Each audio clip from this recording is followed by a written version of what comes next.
Welcome back. Chapter 3, Blood and Betrayal.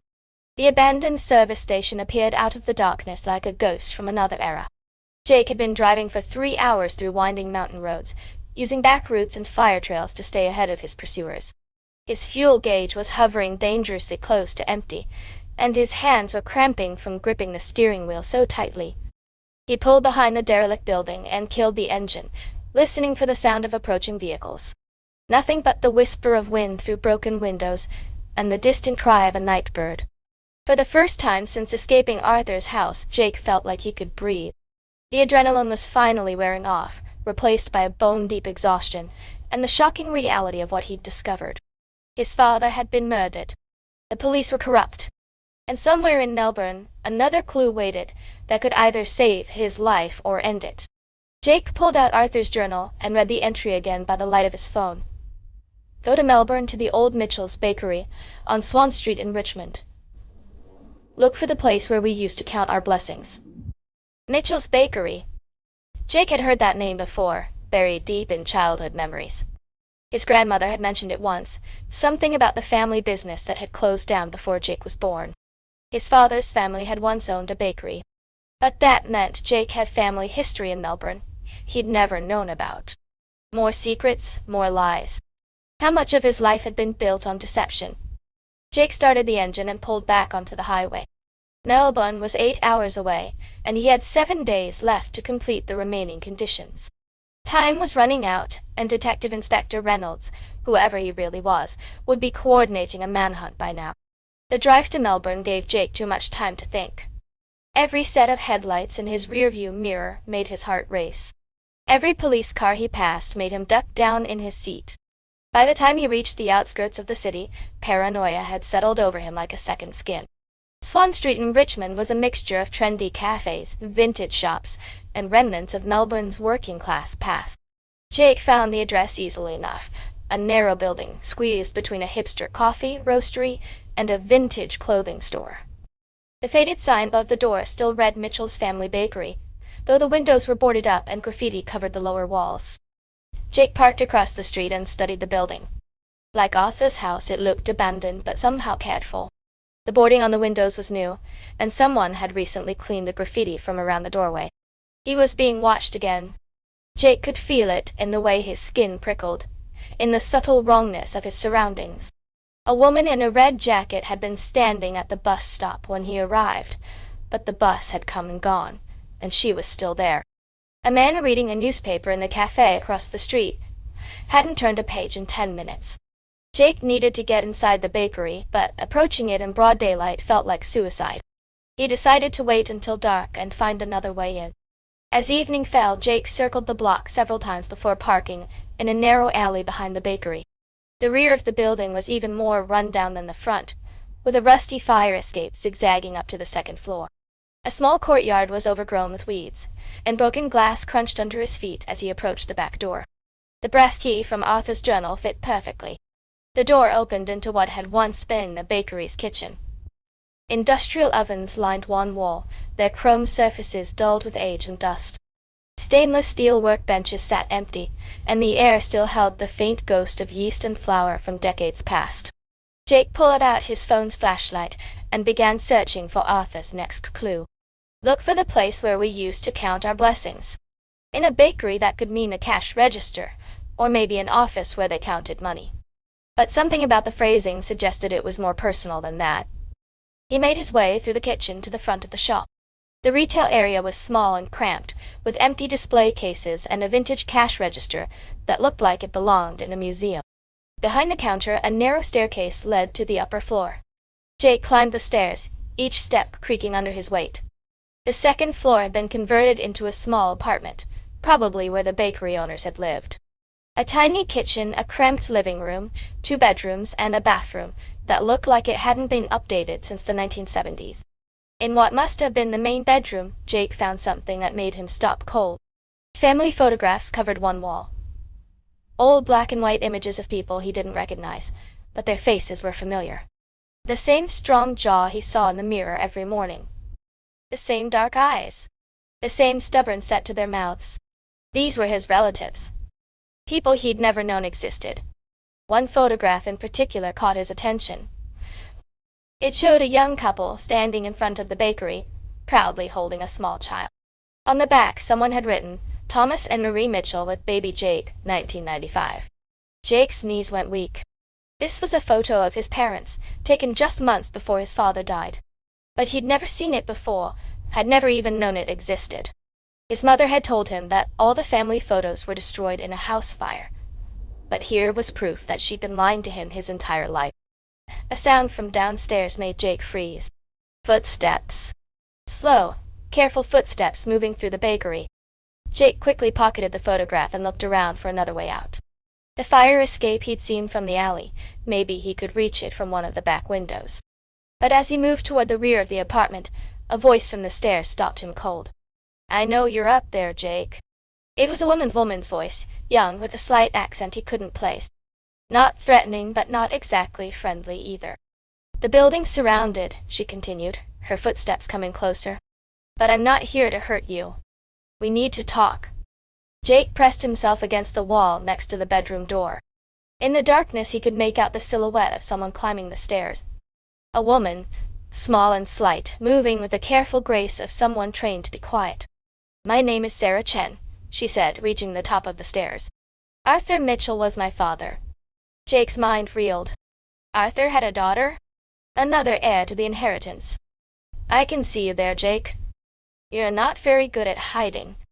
Reluctantly, Jake stepped into view, keeping his hands visible. The woman was Asian, probably in her late 20s, with short black hair and intelligent dark eyes. She wore dark clothing and moved like someone comfortable with danger. "Arthur wasn't your father," Jake said. "He was my great-uncle." Sarah smiled, but it didn't reach her eyes. "Illegitimate daughter. My mother worked as a translator for the federal police in the 1980s. She was helping Arthur expose the corruption network when everything went wrong. You're completing the inheritance conditions, too. I finished the first two yesterday. But the third condition." Sarah held up a small device that looked like a cross between a smartphone and a medical scanner. "It requires DNA verification from 2 family members. Arthur's security system won't accept just one person." Jake stared at the device. "You need me. And you need me. Unless you plan to give up $50 million because you're too proud to work with family you didn't know existed." From outside, Jake could hear vehicles pulling up. Car doors slamming. Radio chatter that sounded distinctly like police communications. "They found us," Sarah said, her casual demeanor instantly replaced by tension. "We need to move. Now." "Who's they?" Jake demanded. "Reynolds and his team. The same corrupt cops who killed your father and my mother."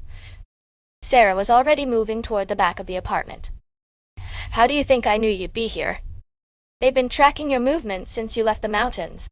Jake followed her to the back bedroom, his mind spinning. "Your mother was killed too?" "Murdered in 1986, a year after the heist. Made to look like a robbery gone wrong." Sarah was working on the window latch, trying to get it open. Arthur spent 40 years running from the truth, but he finally realized the only way to stop them was to expose them. "That's what this inheritance is really about, Jake. It's not about the money, it's about justice." The window finally opened with a screech of old wood. Sarah climbed out onto the fire escape, and Jake followed just as they heard heavy footsteps thundering up the stairs below. "Police! Nobody move!" Sarah was already racing down the fire escape with Jake close behind. They reached the alley just as armed officers burst through the bakery's front door. "This way," Sarah hissed, leading Jake toward a motorcycle hidden behind a dumpster. She threw him a helmet and started the engine. "Get on." Jake had barely swung his leg over the seat before Sarah gunned the engine and tore out of the alley. Behind them, shouts echoed off the narrow walls, and Jake could see figures running toward police cars. They raced through Melbourne's back streets, Sarah navigating the maze of laneways with the skill of someone who'd planned this escape route carefully. They wound through the city center, crossed the Yarra River, and finally pulled into an abandoned warehouse in an industrial area south of the city. Inside the warehouse, Sarah had set up what looked like a command center. Maps covered one wall, connected by colored string like something from a conspiracy theorist's fever dream. Computer monitors showed news feeds, police scanners, and what looked like surveillance footage from around the city. "Welcome to the Resistance," Sarah said, pulling off her helmet and shaking out her hair. Jake looked around in amazement. "How long have you been planning this?" "Since I was 12 years old and learned the truth about how my mother died." Sarah walked to one of the computers and began typing. "Arthur reached out to me 5 years ago. He'd been watching both of us from a distance, waiting for the right time to act." "Both of us? You didn't think you were his only living relative, did you?" Arthur was careful about his bloodline. He needed to make sure there would be someone to carry on his mission if something happened to him. Jake studied the maps on the wall more closely. Red pins marked locations across Australia: Sydney, Melbourne, Darwin, Perth, Brisbane. Each pin was labeled with dates and names, most of them crossed out in black ink. "What is this?" he asked. "Every person involved in the 1985 cover-up, Doctor. Every corrupt cop, every dirty politician, every criminal who bought their protection." Sarah joined him at the wall. "Arthur spent 40 years tracking them down, gathering evidence, waiting for the perfect moment to bring them all down at once. And that moment is now. That moment was supposed to be now. But then Arthur died before he could complete his plan." Sarah turned to face Jake, her expression deadly serious. "The inheritance conditions aren't just about the money, Jake. Each condition leads to another piece of evidence. By the time we complete all 8 conditions, we'll have enough proof to destroy the entire network." Jake felt a chill run down his spine. "What happens to us afterward? These people killed your mother and my father for knowing too much. What do you think they'll do to us?" "That's why Arthur set it up this way. By the time we have all the evidence, it will be too widespread to suppress. He's arranged for copies to go to journalists, prosecutors, and investigators all over the world. The network will be too busy trying to save themselves to come after us." "You hope?" Sarah's smile was sharp as a blade. "I know, because I've already started leaking some of the evidence we've collected. Reynolds and his team are about to discover that their secret isn't as secret as they thought." Jake looked at the computers, the maps, the carefully organized chaos of Sarah's operation. "You've been planning to destroy these people for years. They destroyed my family. They destroyed yours. How many other families have they torn apart to protect their secrets?" Sarah's voice was cold with anger. "Arthur gave us a chance for justice, Jake. The question is whether you're brave enough to take it." Before Jake could answer, one of the computer monitors began flashing red. Sarah rushed over to check it, her face paling as she read the screen. "What is it?" "They've put out a manhunt. Federal warrant for your arrest on charges of terrorism, conspiracy, and murder." "Murder? Who am I supposed to have killed?" Sarah was already grabbing equipment and shoving it into bags. "Geoffrey Whitmore. They found him dead in his office 3 hours ago. Shot twice in the head." Jake felt the world spinning around him. The old lawyer who'd started this whole nightmare was dead, and somehow Jake was being blamed for it. "We need to leave," Sarah said, slinging a bag over her shoulder. "Right now. They'll trace our location soon enough." "Where are we going?" "Darwin. The 3rd condition is waiting for us there, and we've got less than 6 days to complete it." Sarah headed toward another motorcycle, hidden in the shadows. "But Jake, once we leave Melbourne, there's no going back. Reynolds will use every resource he has to hunt us down." "Are you sure you want to do this?" Jake thought about his father, murdered for wanting to expose the truth. He thought about Arthur, spending 40 years running from corrupt officials who would kill anyone who threatened them. He thought about Geoffrey Whitmore, an old man who'd died simply for doing his job. "I'm sure," Jake said, getting on the motorcycle behind Sarah.